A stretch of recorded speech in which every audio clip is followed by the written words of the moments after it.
तो स्टूडेंट्स आगे बढ़ते हैं। अगला टॉपिक है पाइथागोरस थ्योरम। ठीक है, ये सब जानते हैं पाइथागोरस थ्योरम क्या होता है। बहुत बार हमने इसका यूज किया है। ठीक है, उसी के हम लोग को प्रूफ करना है इसे। ठीक है, तो फर्स्ट थ्योरम क्या है देखो। If a perpendicular is drawn. अच्छा, पाइथागोरस थ्योरम हमेशा एक राइट एंगल ट्राइंगल में ही लगता है। ठीक है, ये पता हो सबको। हर ट्राइंगल में नहीं लगता, केवल राइट एंगल ट्राइंगल में लगता है। तो if a perpendicular is drawn from the vertex of the right angle of a right angle triangle to the hypotenuse, then triangle on both sides of the perpendicular are similar to all triangle and to each other. ठीक है, इसका क्या meaning है देखो। ये बोल रहा है कि अगर हमने एक राइट एंगल ट्राइंगल लिया और उसके जिस वर्टेक्स पे 90 डिग्री एंगल बन रहा है, वहां से हमने एक परपेंडिकुलर ड्रॉन किया किस पर, हाइपोटेन्यूज पर। उससे दो ट्राइंगल बनेंगे जो कि यहाँ दिख रहे देखो। ये B right angle triangle, B पे राइट एंगल था, मतलब बी 90 डिग्री था, तो वहां से हमने एसी जो इसका हाइपोटेनस था उस पे परपेंडिकुलर ड्रॉ किया। तो एक तो ये ट्राइंगल बन गया ए डी बी और एक बी डी सी। ये जो दो ट्राइंगल बने हैं ये एक दूसरे में क्या है, सिमिलर है। प्लस ये बड़े वाले ट्राइंगल जो मेन ट्राइंगल था एबीसी उसके साथ भी सिमिलर है। मतलब तीन ट्राइंगल बन रहे हैं, एक तो ओरिजिनल ट्राइंगल एबीसी, फिर दो ये ट्राइंगल। तो ये तीनों सिमिलर होंगे। ठीक है, तो ये हमको इसमें प्रूव करना है। ठीक है, तो हम लोग ट्राइंगल ले लेते हैं एबीसी, जिसके राइट एंगल कहाँ पे हैं, बी पर। और कंस्ट्रक्शन में हमने क्या किया, एक B D perpendicular to AC draw कर दिया। ठीक है, परपेंडिकुलर कहाँ से ड्रॉ करना है, राइट एंगल से और हाइपोटेन्यूज से। ठीक है, ये इसमें लिखा हुआ, तो ये यहाँ के बाद वाला पार्ट किसमें आ गया, कंस्ट्रक्शन में। ठीक है, अब हम लोग ट्राइंगल लेते हैं जिनको सिमिलर प्रूव करना है। तो हमने कौन कौन से लिया, हमने एक ये ट्राइंगल लिया ए डी बी और ट्राइंगल लिया हमने ए बी सी। ठीक है, अब ये नाम भी हमको स्पेशली ध्यान रखना है, क्यों, क्योंकि डी 90 डिग्री है तो इसमें भी बी वाला जो है वो 90 डिग्री वाला लेना पड़ेगा। ठीक है, हम लोग ऐसे नहीं लिख सकते हैं कि ए सी बी लिख दिया और इधर ए डी बी लिखा है, तो वो पहले बताया हुआ था कि हमको वर्टेक्स का ध्यान रखना होता है जब सिमिलरिटी को हम लोग लिखते हैं। ठीक है, तो इसके बाद तो बहुत आसान है। अब देखो, ए डी बी और ए बी सी में एंगल एक कॉमन है बड़े वाले ट्राइंगल में और इसमें, तो वो बराबर होगा ही। उसके बाद में ए डी बी एंगल कितना है, 90 डिग्री है, ये हमने परपेंडिकुलर ड्रॉ किया है। और ए बी सी में बी एंगल 90 डिग्री दिया हुआ है, तो ए बी सी एंगल हो गया, तो दो एंगल बराबर हो गए, तो तीसरा हो गया होगा। तो ट्रिपल ए सिमिलरिटी से ट्राइंगल ए डी बी और ट्राइंगल ए बी सी क्या हो गए, सिमिलर, सिंपल हो गए। सिमिलरली हम लोग क्या कर सकते हैं, इस ट्राइंगल बी डी सी और ए बी सी को भी सिमिलर प्रूव कर सकते हैं। कैसे, उसमें क्या होगा, उसमें सी एंगल कॉमन आएगा और इसका डी एंगल और उसका बी एंगल बराबर हो जाएगा, दोनों 90 डिग्री 90, तो उसमें भी दो एंगल बराबर हो गए, तो तीसरा अपने आप बराबर होगा। तो बी डी सी और ए बी सी भी सिमिलर हो गए। अब देखो, A B C A D B के भी सिमिलर हैं और बी डी सी के भी सिमिलर हैं, तो ए डी बी और बी डी सी भी सिमिलर होंगे। ठीक है, ऐसे देखो, जैसे कोई भी दो नंबर बराबर हैं और उसमें से एक नंबर तीसरे नंबर के बराबर है, तो वो फर्स्ट और थर्ड भी बराबर होंगे।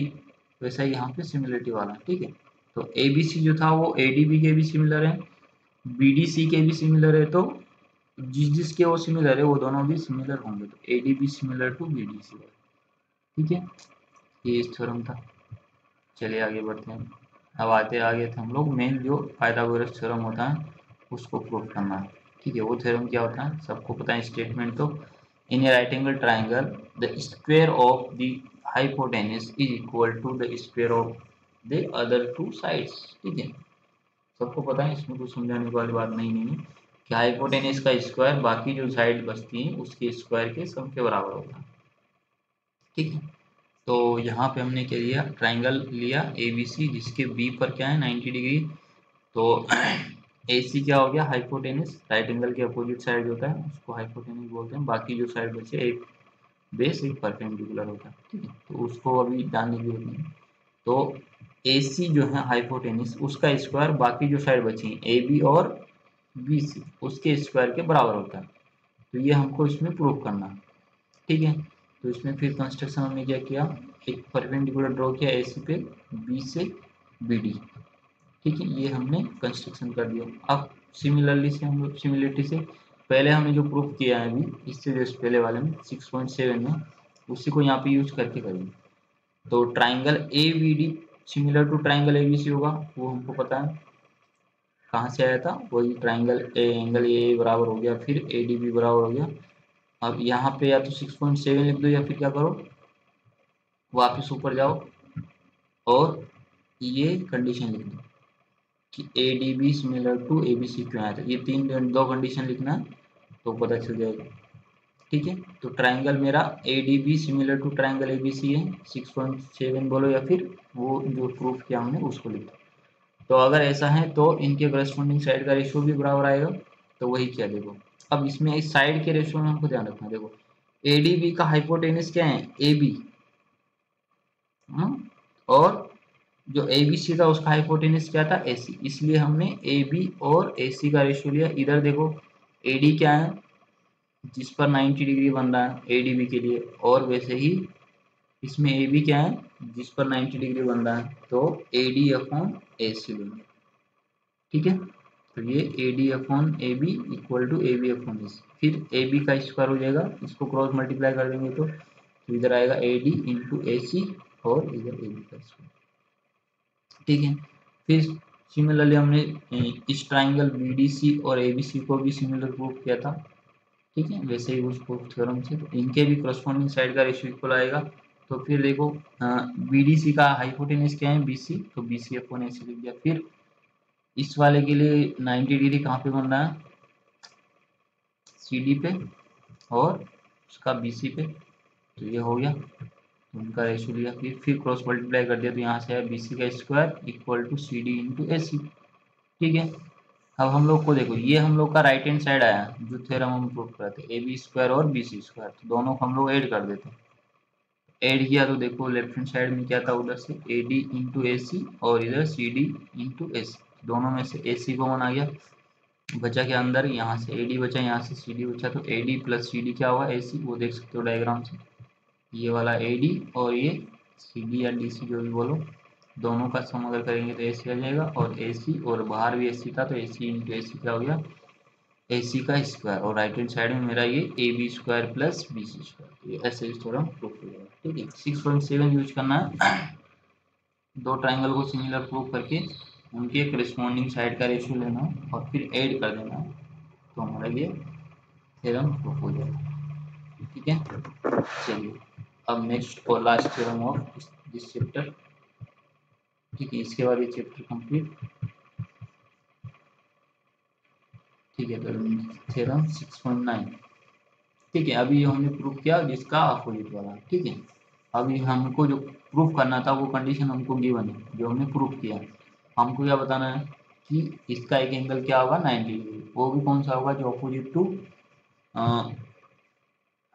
ए सी स्क्वायर के, ठीक है। तो देखो क्या दिया है, in a triangle if square of one side is equal to the sum of the square of other two side then the angle opposite to the first side is equal to right angle, right angle मतलब 90 degree, और first side मतलब जो अकेला लिखा हुआ है, ठीक है। ये वन साइड जो बोला है वही फर्स्ट साइड है, तो हमको ए सी के सामने वाले एंगल को 90 डिग्री प्रूव करना है। ए सी के सामने वाला एंगल क्या है 90 डिग्री, सॉरी बी, तो बी को हमको 90 डिग्री प्रूव करना है, ठीक है।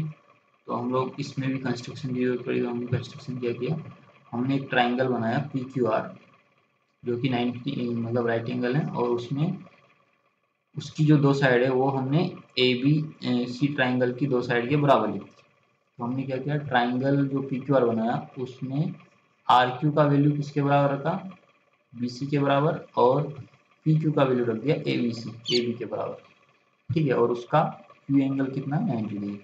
तो ट्राइंगल जो पी क्यू आर होगा उसका केवल एक साइड अलग है, और ए बी सी का बी एंगल अभी 90 डिग्री नहीं है, ये हमको प्रूव करके लाना है, ठीक है। नहीं तो ये दोनों तो फिर क्या हो जाएंगे इक्वल ट्राइंगल हुई, अगर बी एंगल भी 90 डिग्री हुआ तो ये और ये बराबर हो गया, तो हमको बी को 90 डिग्री लाना, इसलिए हमने इसको पी क्यू आर का कंस्ट्रक्शन किया। दो चीजें हमने बराबर रख दी हैं, केवल एंगल और साइड हमने बराबर नहीं किया अभी।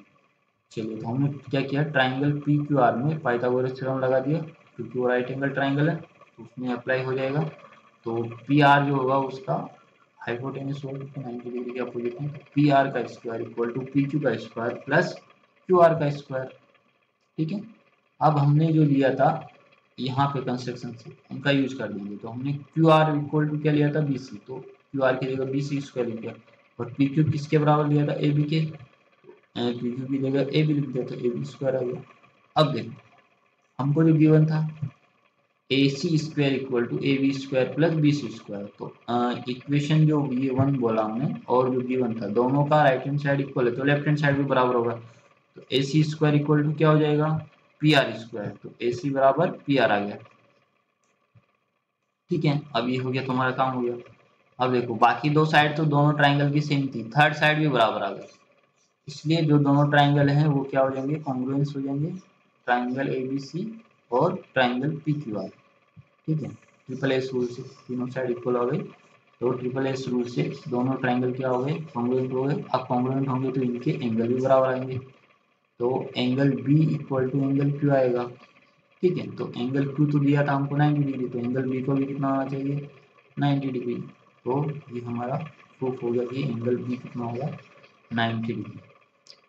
ठीक है, तो ये हमारा चैप्टर जो था ट्राइंगल्स वाला वो कंप्लीट हो गया। इसमें कितने 9 थ्योरम है, इनको याद रखना है। ठीक है, डायरेक्ट थ्योरम आ सकता है, क्वेश्चन आ सकता है इस पर, तो थ्योरम हमको आना चाहिए। ठीक है।